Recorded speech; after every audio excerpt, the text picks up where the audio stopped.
High guys, welcome to crick chat Venkatesh. ఈ super Sunday రోజున ఒక ఎక్సైటింగ్ T20 మ్యాచ్ ఉంది. India versus South Africa, third match of the series. హోరాహోరీ పోరాటం అనేది గ్యారంటీడ్. ఎందుకంటే ఈ సౌత్ ఆఫ్రికన్ టీం చాలా చాలా టాలెంటెడ్ టీం. ఇది అక్రాస్ ఫార్మాట్స్, అది టెస్టులు కావచ్చు, వన్ డేస్ కావచ్చు, T20s కావచ్చు, ఇండియాకి చాలా చాలా టఫ్ ఫైట్ ఇస్తున్నారు వాళ్ళు. సౌత్ ఆఫ్రికాను ఒకప్పుడు మనం అంత సీరియస్గా పట్టించుకోలేదు. అంటే ఎస్పెషలీ హోమ్ కండిషన్స్లో వాళ్ళ దేశంలో వాళ్ళు ఎప్పుడు స్ట్రాంగ్ టీమే మనకి. ఎందుకంటే హోమ్లో మనం ఏ టీంనైనా గతంలో అవలేలుగా ఓడించే పరిస్థితి ఉండేది. కానీ ఇప్పుడు ఏంటంటే ఫర్ వేరియస్ ఫ్యాక్టర్స్ ఇప్పుడు మన టీం స్ట్రాంగ్గా లేదని కాదు, టీం సెలక్షన్ అనండి, తీసుకునే నిర్ణయాలనండి, దానివల్ల మనం ఈ సౌత్ ఆఫ్రికా టీం విషయంలో చాలా చాలా జాగ్రత్తగా ఉండాల్సిన పరిస్థితి మనకు అనిపిస్తుంది. థర్డ్ మ్యాచ్ ఎక్కడ venue at Dharamshala, my favourite in venue. మంచు కొండల బ్యాక్గ్రౌండ్లో, హిమాలయాల బ్యాక్గ్రౌండ్లో 150 కాదు, 1500 మీటర్ల ఎత్తులో మామూలుగా సీ లెవెల్ నుంచి. సో అంత హై ఆల్టిట్యూడ్లో జరిగే మ్యాచ్.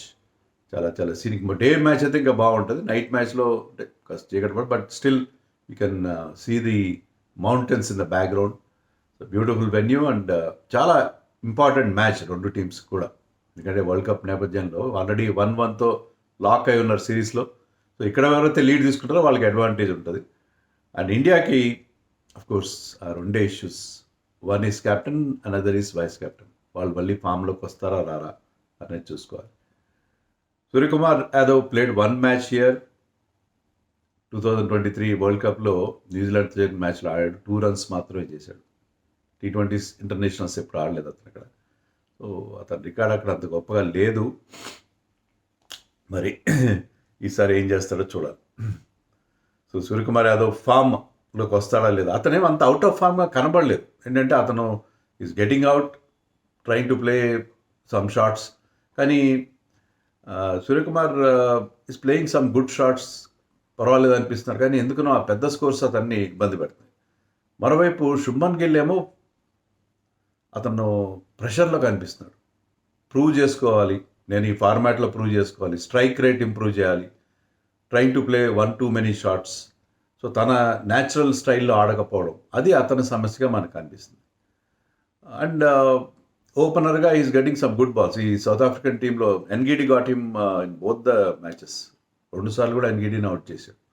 ఒకసారి పిచ్లో ఆ బాల్ కాస్త ఆగి రావడం, ఆ పిచ్కు డ్యూయల్ పేస్డ్గా ఉండడం ఫస్ట్ మ్యాచ్లో కటక్లో. అండ్ ఇక్కడ మొన్న we got a very good ball in the last match.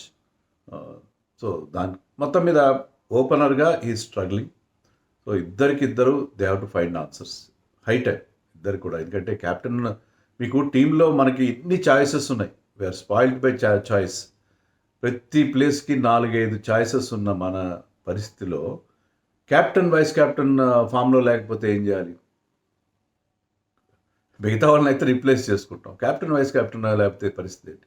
అంటే క్యాప్టెన్ వైస్ క్యాప్టెన్ని రీప్లేస్ చేయకూడదని ఏం లేదు. మనం రీసెంట్ ఆస్ట్రేలియన్ టూర్లో చూసాం కదా, టెస్ట్ సిరీస్లో రోహిత్ శర్మ క్యాప్టెన్ స్వయంగా తప్పుకున్నాడు. ఫామ్లో లేకపోయేసరికి సిడ్నీ టెస్ట్కి వచ్చేసరికి ఆఖరి టెస్ట్కి అతను క్యాప్టెన్సీ నుంచి తప్పుకున్నాడు. బుమ్రా క్యాప్టెన్సీ ఇచ్చాడు. సో క్యాప్టెన్ తప్పుకోకూడదని ఏం కాదు, కానీ ఆఖరి నిమిషంలో మనం క్యాప్టెన్ని వైస్ క్యాప్టెన్ని మార్చాల్సి వస్తే ఎలా?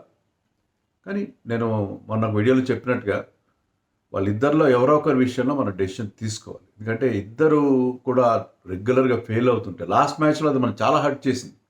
లాస్ట్ మ్యాచ్లో ఒక బిగ్ చేజ్లో వాళ్ళిద్దరూ తొందరగా అవుట్ అవ్వడం, దాంతో ఏంటంటే మన పవర్ ప్లేలోనే వాళ్ళిద్దరు అవుట్ అయిపోయారు. పవర్ ప్లేలో when you lose 3 wickets in power play, particularly when you're chasing a big target, 200+ target chase చేసినప్పుడు అక్కడే అయిపోయింది. మీ బ్యాటిల్ అక్కడే క్లోజ్ అయిపోయింది. సో అందుకని వీళ్ళ ఫామ్ మనని హర్ట్ చేస్తున్నారు. మనకి గతంలో తెలియలేదు. మనం ఇంతకుముందు చెప్పుకున్నాం కదా, బోల్డ్ అని విజయాలు ఉన్నాయి మనకి, మనం కంటిన్యూస్ గెలుస్తున్నాం. మనకి ఎందుకు హర్ట్ చేయట్లేదు అంటే, మనకి ఒకరు కాకపోతే ఒకరు మనని ఆదుకుంటున్నారు. తిలక్ వర్మ కావచ్చు, హార్దిక్ పాండ్యా కావచ్చు, ఎవరో ఒకరు they are coming to the rescue of the team. కానీ ఇప్పుడున్న పరిస్థితుల్లో మరి వీళ్ళిద్దరిలో ఎవరు క్లిక్ అవుతారు? ఇద్దరు క్లిక్ అయితే ఇంకా బాగుంటుంది, బ్రహ్మాండంగా ఉంటుంది. అండ్ మరి టీంలో ఏమైనా మార్పులు చేస్తారా? మార్పులు ఏముంటాయని అనుకోవట్లేదు. సేమ్ టీంతో వెళ్తారు. మళ్ళీ లాస్ట్ 2 matches సేమ్ టీంతో వెళ్ళారు. థర్డ్ మ్యాచ్లో కూడా అదే.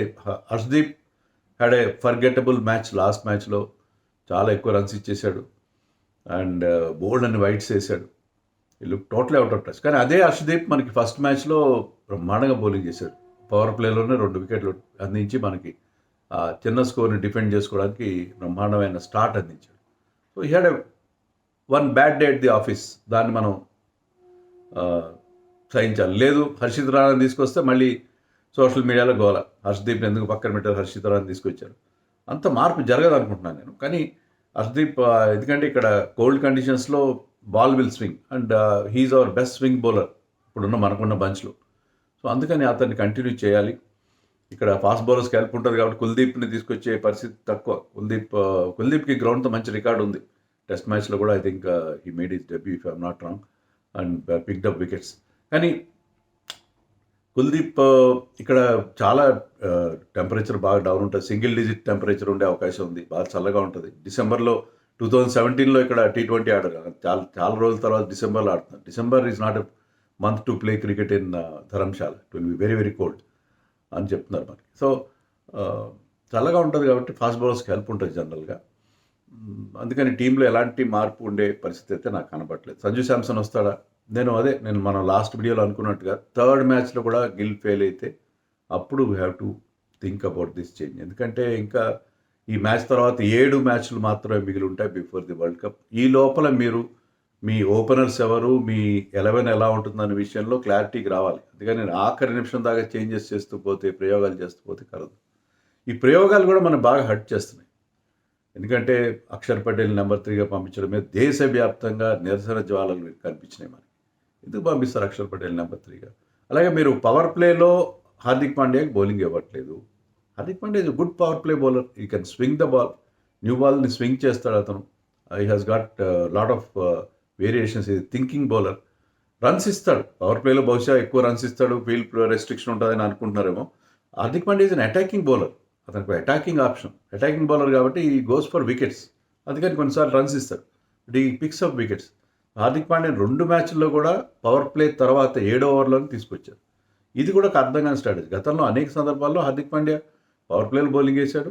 మనం ఛాంపియన్స్ ట్రోఫీలో కూడా అతను పవర్ ప్లేలో మనం వాళ్ళిద్దరితోనే వెళ్ళాం. మనం 4 స్పిన్నర్స్తో ఆడించుకునే సందర్భాల్లో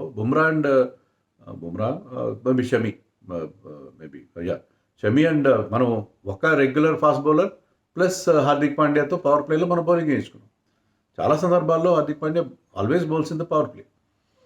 సో అతన్ని ఎందుకు పవర్ ప్లేలో బౌలింగ్ చేయట్లో అర్థం కావట్లేదు. ఈ టాక్టిక్స్ ఏంటో. చాలామంది ఏమంటున్నారంటే ఇప్పుడు నెంబర్ 3 ఎవరు వస్తారు, హర్షదీప్ వస్తారా, లేదా హర్షిత్ రాణా టీంలో తీసుకొచ్చి అతను నెంబర్ 3 ఆడిస్తారా, ఇలాగా చాలా జోక్స్ కూడా వెళ్తున్నాయి. So what ever, but still ఈ ప్రయోగాలకి ఫుల్ స్టాప్ పెట్టాలి. నో డౌట్ బ్యాటింగ్ ఆర్డర్ విషయంలో ఫ్లెక్సిబిలిటీ ఉండాలి. కానీ అర్థం లేని పించ్ హిట్టర్ని పంపాల్సిన అవసరం లేదు.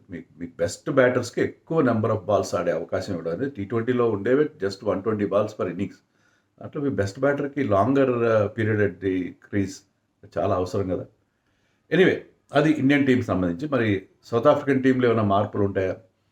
వాళ్ళు బహుశా Reeza Hendricks look totally out of sorts. మిగతా సౌత్ ఆఫ్రికన్ బ్యాట్స్మెన్ అందరూ కూడా చాలా బాగా బ్యాటింగ్ చేస్తారు లాస్ట్ మ్యాచ్లో. Reeza Hendricks totally looked out of sorts. So maybe confidence తక్కువ ఏంటో అర్థం కాలేదు. Otherwise a good batsmen. So అతని ప్లేస్లో మళ్ళీ స్టబ్స్ని తీసుకొచ్చే అవకాశం మనకు అనిపిస్తుంది. ఇంకేం మార్పులు ఉండకపోవచ్చు. George Linde has bowled well, spin bowler. So ఎలాంటి మార్పులు ఉండే అవకాశం కనపట్లేదు. మరి వాళ్ళకి బ్యాటింగ్లో కూడా హీజ్ అన్ ఆల్రౌండర్ కాబట్టి కేశవ్ మహారాజ్ కంటే ఈజ్ బెటర్ వాల్యూ అని అనుకుంటారు వాళ్ళు. సో ఐ థింక్ వాళ్ళు కూడా మార్పులు చేసే అవకాశాలు తక్కువ. మేబీ రీజా హెండ్రిక్స్కి ఒక్క మ్యాచ్కే తప్పిస్తారా లేదా చూడాలి. సో అది వాళ్ళ పరిస్థితి.